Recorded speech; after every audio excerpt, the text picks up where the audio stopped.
Hey ladies and gentlemen, welcome back to the channel. As always, it is Nick here, back with your daily crypto news and analysis. And today we're going to be talking about Ripple and XRP, as well as the vast majority of crypto and finance. And with that being said, let's just dive on in. So listen, one of the biggest things that we address when we talk about XRP and we talk about Ripple is, well, bridge currency, right?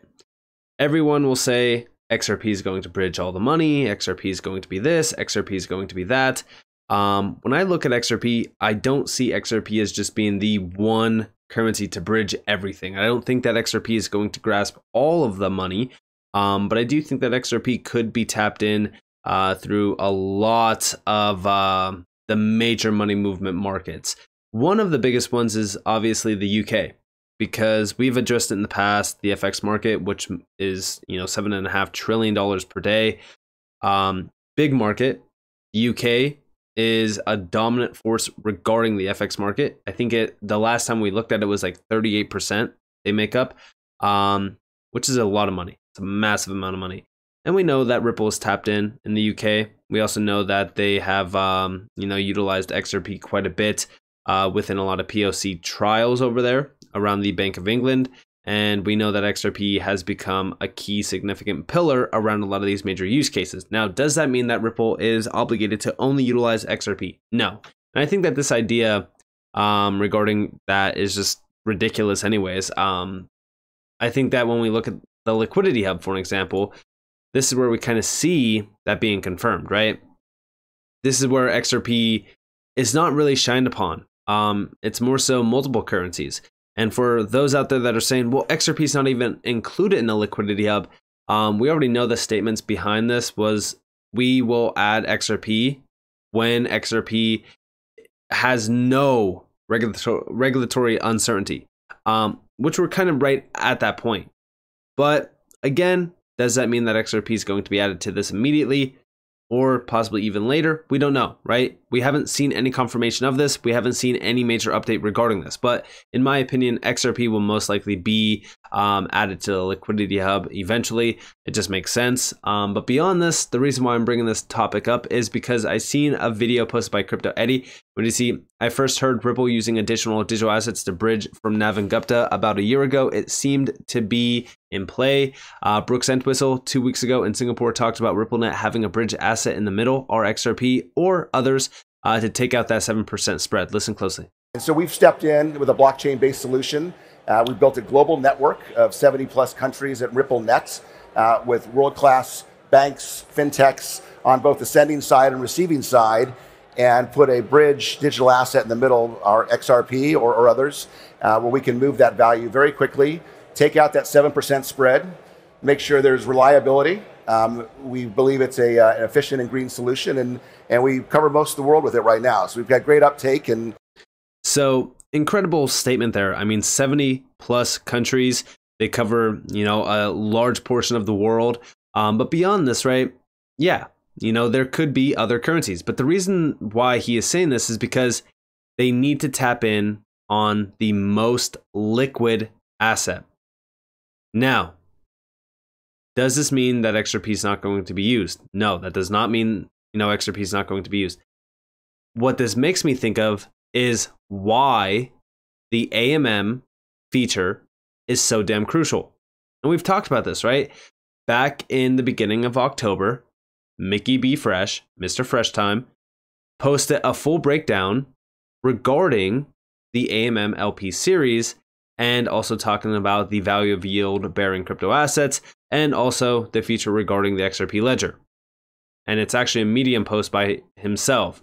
Now, beyond this, right, I strongly believe that the AMM feature is going to unlock a world of opportunity for XRP. And we're not even talking about Ripple here. We're talking about the actual XRP ledger and XRP as a token. This is where things change drastically. But also, we do see here, Liquidity Flywheel, 90-second video of how it'll drive up XRP's price utilizing on-demand liquidity volume to drive demand to provide XRP as liquidity in AMMs. remember what Arthur Brito said to the XRP community, you are mission critical. Because again, as the XRP community is here holding XRP, it technically means that you will be able to provide XRP as a digital asset and lend it through these AMM protocols, which is huge. But we're going to look. Here is the video. I'm going to play it. It's about 1 minute and 30 seconds long, but this is the liquidity volume flywheel, and this is describing and breaking down the overall viewpoint of XRP's price driver regarding AMMs. We're going to look at the liquidity flywheel. And the liquidity flywheel is something that I find the perfect example of what will give you a visual of how this is going to work.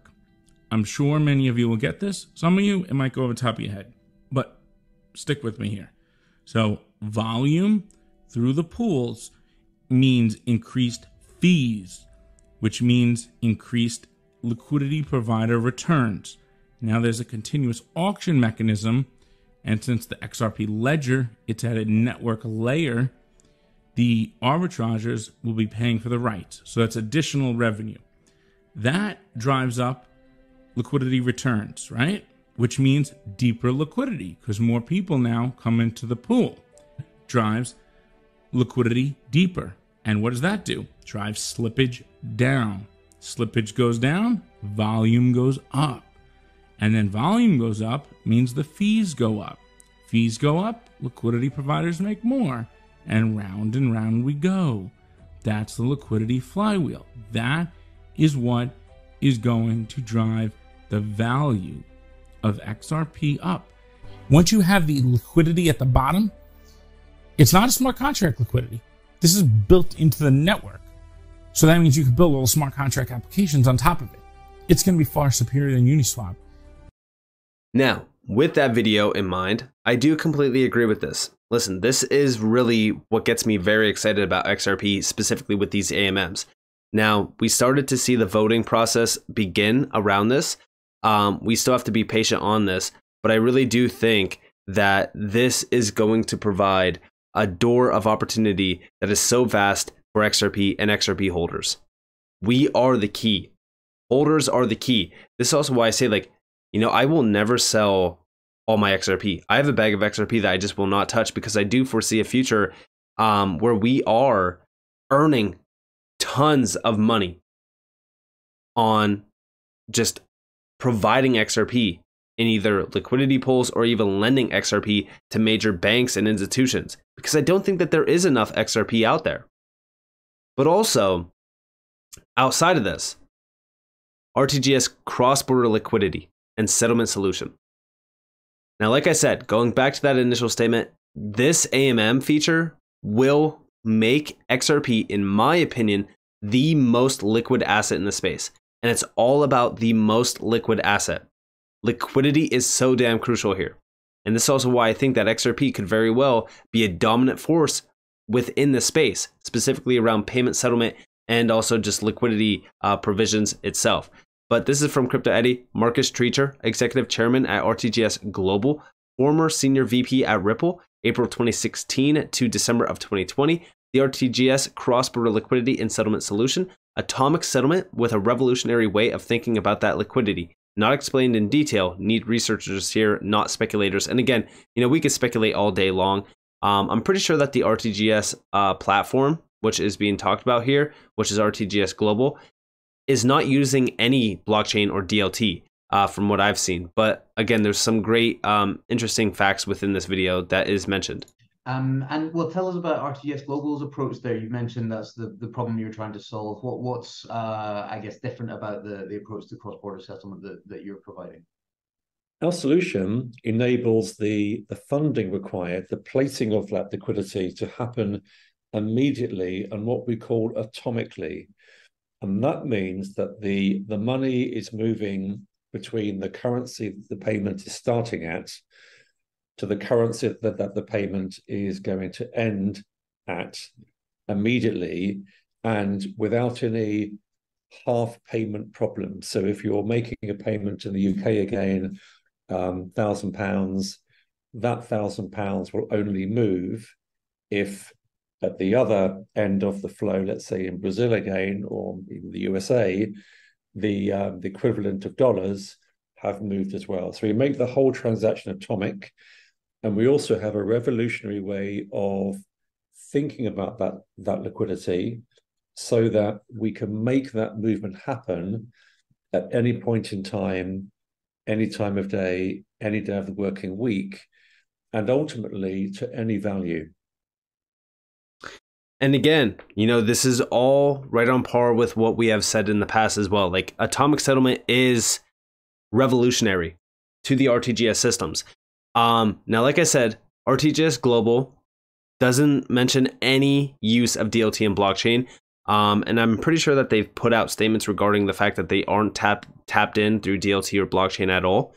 This is introducing the new RTGS Global Banks Working Group. Play a part in determining the future of our industry. And down here, we do see our liquidity and settlement platform delivers atomic settlement and unparalleled security as well. And, you know, this is a key player that, you know, you could look at it as competing with Ripple, or you could also look at it as complementary. Just another major, you know, platform that could very well be tapped in. And again, as we look at a lot of these players and as we look at a lot of these companies, they're all trying to solve the same exact thing. But nothing is set in stone just yet, which is also why I think that we do see a lot of speculation regarding this. But in my opinion, it's all about liquidity, and liquidity is a big thing. Could XRP be the future regarding, you know, liquidity provisions and things like that? It could be, but it could also, you know, be much larger than XRP, meaning we could have multiple players tapped in, and XRP could also be eating up a certain percentage of the global financial market. But in my opinion, a lot of these players are already collaborating with Ripple. For an example, the Digital Euro Association, we know is tapped in with Ripple. Ripple is a gold member in terms of the, you know, major members behind the DEA. And we also see under silver members that RTGS Global is another player regarding this as well. And of course, there's a few other players as well. But again, we know that Ripple's already working with some of these names, or at least tied to some of these names. But back to what Crypto Eddie did post here, the focus point here should be atomic settlement, because I've been talking about atomic settlement for a while. Back in August, we were talking about atomic settlement. And you guys know this because I included this in a video before. I was talking about how the future is extremely bright regarding DLT and blockchain and how the stage is already set. And we do see from Cowboy Crypto, he's talking about atomic settlement here. Once you have atomic settlement between two central banks, it's game over. And this is from Bob Way. And here you guys have the internet of value, transforming global payments, and of course, atomic settlement via central banks. Ripple has already solved this. This is a revolutionary thing, and it's a massive game changer. But he's also quoting R3, which back in August, on August 4th, we do see from R3, inside R3, Digital Dollar has announced the completion of its retail CBDC pilot. Very interesting, and this is all to enable cross-border payments. Now, one of the direct screenshots here is terminology from the Digital Dollar project, and this is where atomic settlement comes up in conversation. Now, what's interesting about this is the Digital Dollar project members. Specifically, one board of directors comes up, and it's Chris Giancarlo. Chris Giancarlo was a previous CFTC individual, and he was a major player going all the way back in time to like 2019, 2020, where he was talking about XRP. In fact, going all the way back to 2020, we do see breaking XRP is not a security, declares former CFTC chairman Chris Giancarlo. Now, of course, yes, we still seen XRP be targeted by the SEC. We've seen the lawsuit regarding XRP. But beyond this, we also know, fast forward to just recently, back in July, when Ripple did have the massive win regarding XRP, we've seen Chris Giancarlo celebrate it. And he even said XRP is not a security, which was for the longest time the major thing that we were looking at. And again, this is an individual that is tied to the Digital Dollar project. And again, I'm not saying like, hey, this confirms for, 100% fact that, XRP is a part of this. No, I'm just saying like, we know that these individuals know about Ripple. They understand what Ripple is doing. They understand what XRP is. And we all know that cross-border payments using DLT is a crucial aspect here. And it is solving atomic settlement, and we already know that Ripple is solving atomic settlement utilizing XRP.